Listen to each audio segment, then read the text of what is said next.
The morning sunlight slipped through the half-open curtains, painting soft, golden streaks across the worn-out sofa and the cluttered coffee table. The air was still, almost reverent, the kind of quiet that carries the weight of everything unsaid. And there she stood, barefoot on my old wooden floor, wearing nothing but my shirt, the same faded blue one I'd thrown over the chair the night before.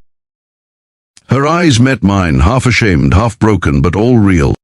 In that moment, I didn't see a stranger. I saw someone who'd been running for far too long and finally stopped. If you believe in kindness, in forgiveness, and in the power of second chances, please take a second to like, comment, share, and subscribe to Kindness Journal. Your support keeps stories like this alive, reminding the world that compassion can still change lives. Her name was Nora Callan, though she hadn't spoken it aloud when I found her. It was a cool, quiet Tuesday morning when I saw her sitting on the edge of the pier, near Miller's Creek, arms wrapped around herself, shivering under the grey sky.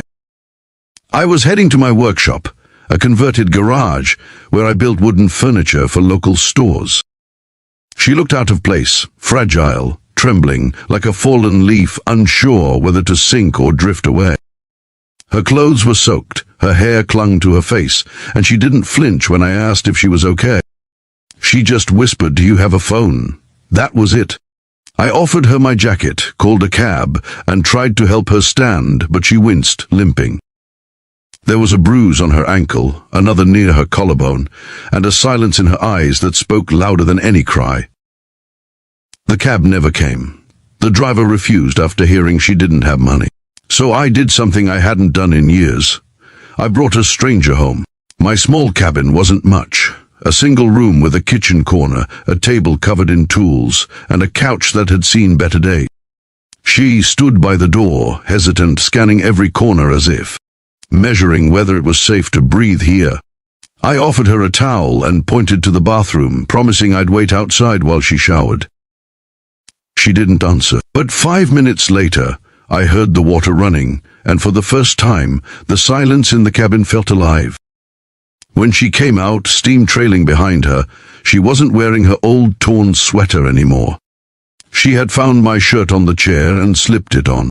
It hung loosely over her frame, the sleeves covering her hands. She looked both vulnerable and strangely peaceful, like someone who hadn't felt warm in years.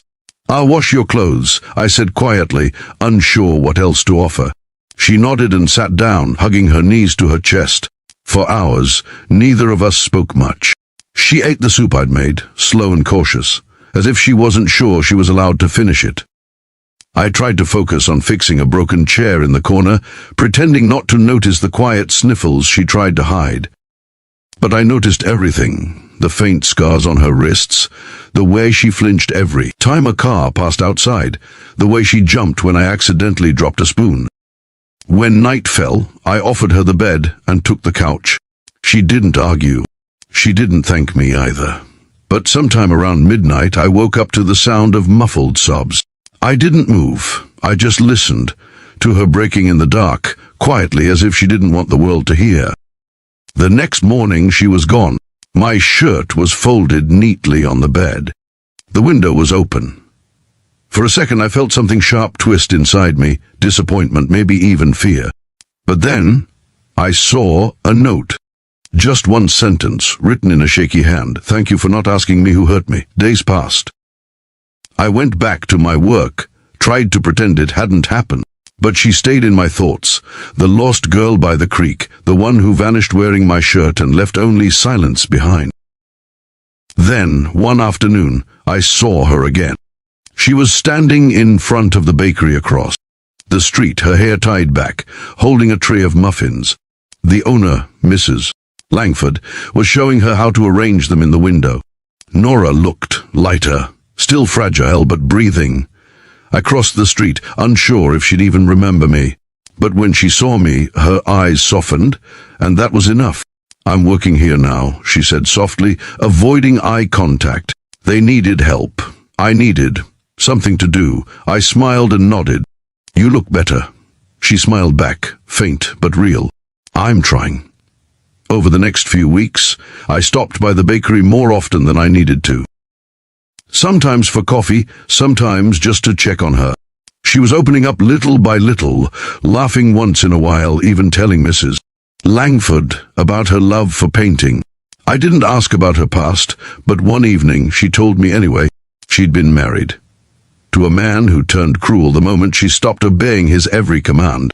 He'd taken her money, her family, her sense of self-worth. And when she finally ran, barefoot and terrified, she ended up at that pier, believing she had nowhere left to go. I didn't think anyone would help me, she said, voice trembling. But then you did, and you didn't ask why I was broken. You just let me be human. That night I realized kindness doesn't always look like grand gestures. Sometimes it's just giving someone a place to rest, without asking for their story. A month later, she painted again. I visited her tiny rented room above the bakery, where canvases leaned against the walls, splashed with color. They're not very good, she said shyly, but they were beautiful, chaotic yet hopeful, like her. She painted one for me. A simple image of a shirt hanging by the window, sunlight falling across it. It reminded me of the morning after, she said. The first time I felt safe. One rainy afternoon, Mrs. Langford had a heart attack. It was sudden, and Nora was the one who found her.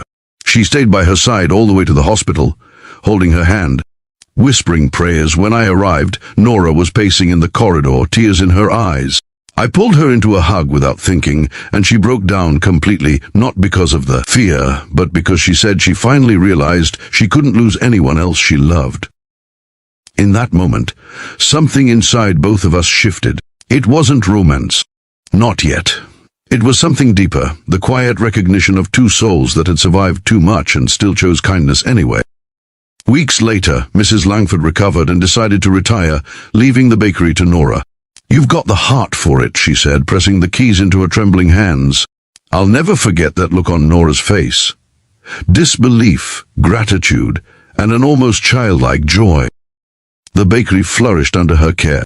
Locals adored her, not just for her pastries, but for her warmth. Every cup of coffee she handed out came with a smile that said, I know what it's like to need one small kindness. One morning, about 6 months after that day by the pier, I stopped by before opening hours. She was behind the counter, hair tied in a loose bun, flour dusting her cheeks.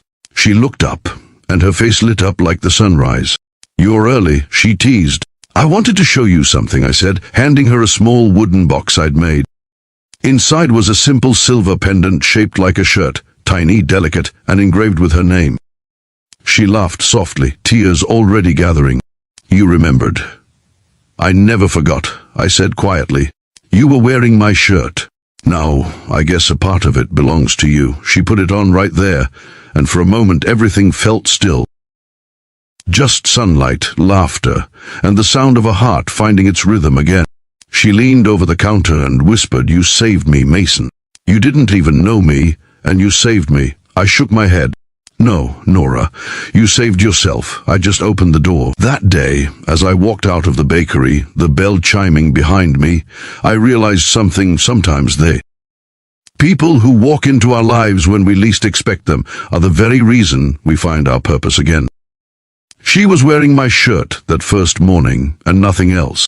But today she's wearing courage, laughter, and a heart rebuilt from ashes. And maybe that's what love really looks like, not a fairy tale, but two people learning how to live again. If this story touched your heart, please don't forget to like, share, and subscribe to Kindness Journal. It helps us spread true stories of kindness, healing, and hope to more hearts around the world. Special request, tell us in the comments, do you believe a single act of kindness can change someone's entire life? Your words might inspire someone who needs to hear them today.